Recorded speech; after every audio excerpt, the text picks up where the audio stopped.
Hey there, everybody. I'm working from the beach today and I could get used to this. Now, I have a very important message to all students, teachers, parents, administrators. You need to get your mobile phones ready for distance learning by installing the Google Apps for Education applications you see on my screen. I'll list them out real quick, but before I do that, I want to explain why. Students across this country do not have the same access to electronic devices as we do. Teachers don't either. So if you don't have a laptop, if you don't have a Chromebook or an iPad, the only thing you may have is an Android or an iPhone, you can still participate in distance learning. You as a teacher can still continue to deliver content to your students using these apps. Google has made this exceptionally easy to do, and I applaud them for doing that.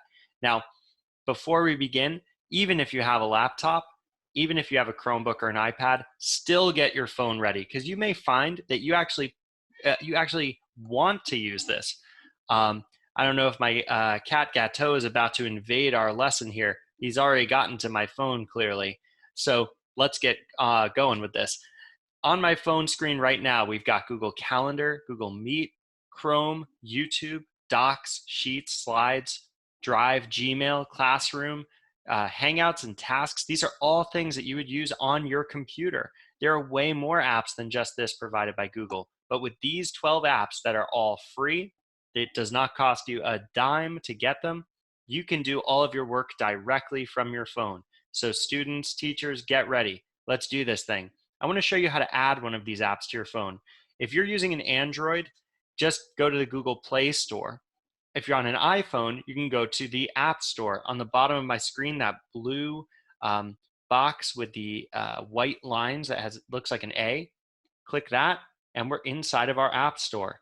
Now, at the bottom right, there's a search button. Let's press search, and let's click and type Google.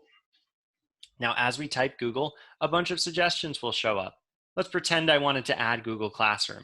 I'm gonna go ahead and click that one, and here we are. There's gonna be a whole list of different applications. You might get applications that are not relevant to Google Classroom on here. You may get advertisements that show up.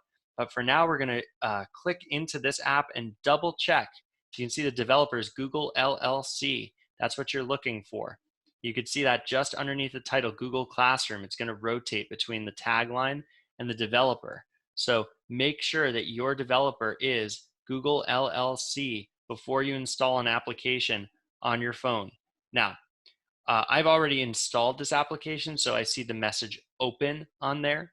You may want to organize all of your applications into one folder. I'll let you organize your phone the way you need to.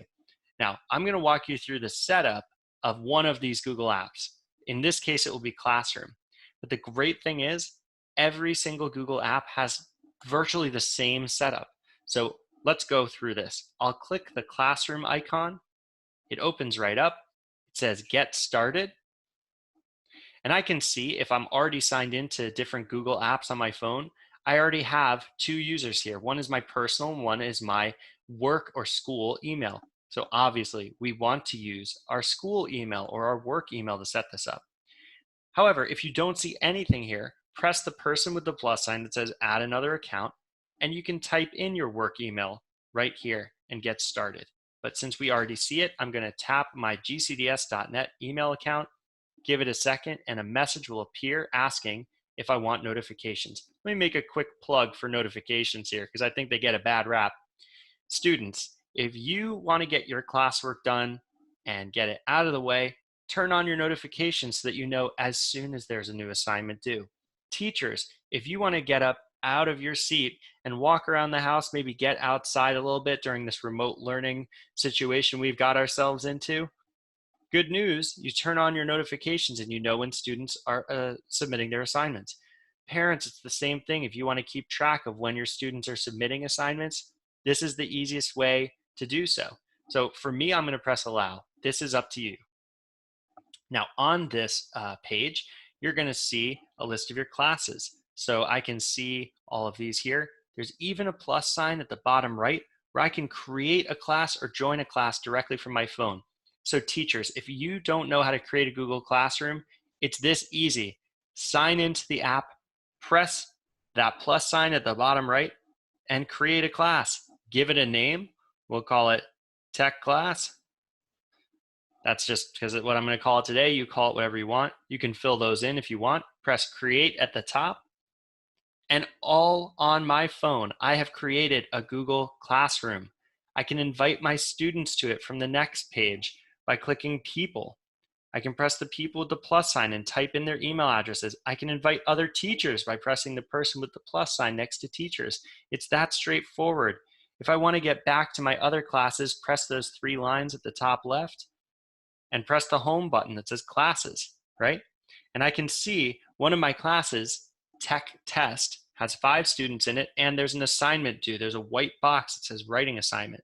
So students, it should be very straightforward to keep track of what you've got to do every day. And parents, if you want to see what your students have to do, this is the app for you. Now, let's say I'm a teacher and I want to post assignments. Well, this functionality is the same as what you would get on a laptop, almost identical. So you can post announcements right here. You can just write hello. I can send it now with that arrow at the top. I can attach a file by clicking the paperclip and use these. I can use my camera on my cell phone to just take pictures of things and attach it.